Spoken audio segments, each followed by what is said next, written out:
ಮುಗಿಯಮಾದಪ್ಪ, ಇವತ್ತಿನ ನಮ್ಮ ಪಯಣ ಡಗನಿಕೋಟೆ ಸಮೀಪದಲ್ಲಿರುವ ಅಂಚಟ್ಟಿಯ ಆವರಣದಲ್ಲಿ ನೆಲೆಗೊಂಡಿರುವ ಮಂಚಿಬೆಟ್ಟದ ಮಾರಮ್ಮನ ದೇವಾಲಯಕ್ಕೆ. ಯಾವುದೇ ಒಂದು ಸಮಸ್ಯೆವಿರಲಿ ಮಂಚಿಬೆಟ್ಟದ ಮಾರಮ್ಮನ ಬಳಿ ಹೋಗಿ ನಮ್ಮ ಅರಕೆಯನ್ನು ಹೊತ್ತು ತಂದರೆ ತಪ್ಪದೆ ನಮ್ಮ ಎಲ್ಲ ಕಷ್ಟವೂ ಪರಿಹಾರವಾಗುತ್ತೆ ಎಂದು ಇಲ್ಲಿಗೆ ಬಂದೋದ ಭಕ್ತರು ಹೇಳ್ತಾರೆ. ಈ ದೇವಾಲಯದಲ್ಲಿ ಪ್ರತಿದಿನವೂ ಬೆಳಗ್ಗೆ 6 ಗಂಟೆಯಿಂದ ಸಂಜೆ 6 ಗಂಟೆ ತನಕ ಮಹಾಮಂಗಳಾರತಿಯು ಸಹ ದೊರೆಯುತ್ತದೆ. ಈ ಮಂಚಿಬೆಟ್ಟ ಮಾರಮ್ಮನ ದೇವಾಲಯಕ್ಕೆ ಹೋಗುವ ಹೆದ್ದಾರಿಯು ಸ್ವರ್ಗಕ್ಕಿಂತಲೂ ಮಿಗಿಲಾಗಿ ನಮಗೆ ಪ್ರಕೃತಿಯು ಕಾಣುತ್ತದೆ ಅಂತಾನೆ ಹೇಳ್ಬೋದು.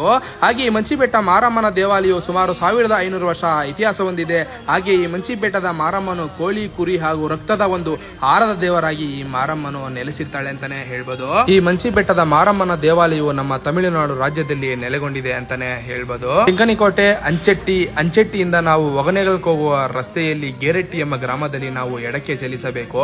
ಸುಮಾರು ಡೆಂಕನಿಕೋಟೆಯಿಂದ ಈ ದೇವಸ್ಥಾನಕ್ಕೆ ಒಂದು 35ರಿಂದ 40 ಕಿಲೋಮೀಟರ್ ಆಗಬಹುದು. ಈ ದೇವಾಲಯವು ಒಗನೇಕಲ್ ಹೋಗುವ ಹಾದಿಯಲ್ಲಿ ನಮಗೆ ಗೇರಟ್ಟಿ ಎಂಬ ಗ್ರಾಮದಲ್ಲಿ ಎಡಕ್ಕೆ ಚಲಿಸಿದರೆ ನಮಗೆ ಈ ದೇವಾಲಯವು ದೊರೆಯುತ್ತದೆ ಅಂತಾನೆ ಹೇಳ್ಬೋದು.